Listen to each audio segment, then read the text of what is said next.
তার স্বামীকে ডাক দিয়ে বলেন, ওগো আমার স্বামী, পৃথিবীর সব আদেশ আমি মানতে পারি, আপনার এই আদেশটা আমি কখনোই মানতে পারি না। এবারে ফেরাউন তাকে হত্যা করবার জন্য প্রস্তুতি নিয়ে নিলেন।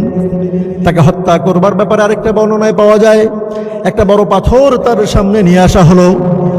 হযরত আসিয়া আলাইহিস সালাতু ওয়াস সালামকে ডাক দিয়ে বলে, হে আসিয়া, এই পাথরটা দেখতে পাচ্ছ, এই পাথরের উপরে তোমার মাথাটাকে আমি রেখে দিব। তোমার মাথাকে এই পাথরের উপরে রেখে দিয়ে আর একটা বড় পাথর এনে বলছে, এই পাথর তোমার মাথাতে এমনভাবে আঘাত করব, তোমার মাথা 1 মিনিটের মধ্যেই চূর্ণ বিচূর্ণ হয়ে পৃথিবী থেকে তুমি বিদায় নিয়ে নিবা। হযরত আসিয়া আলাইহিস সালাতু ওয়াস সালাম ডাক দিয়ে বলে, হে ফেরাউন, হে আমার স্বামী, আপনি আমাকে মেরে ফেলেন, আমি শহীদ হতে রাজি আছি, দুনিয়ার জমিন থেকে বিদায় নিতে আমি রাজি আছি, কিন্তু আমি আমার রবের সঙ্গে কোনো মাখলুককে কখনোই শরীক করব না।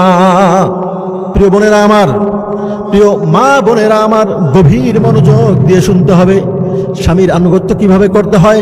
আসিয়া আলাইহিস সালাতু ওয়াস সালামের ঘটনার থেকে শিক্ষা নেন। এবারে ফেরাউন এই কাজটি করলো, বড় একটা পাথর এনে তার মাথার মধ্যে আঘাত করে তাকে হত্যা করে ফেললো। হত্যা করার আগ মুহূর্ত পর্যন্ত হযরত আসিয়া আলাইহিস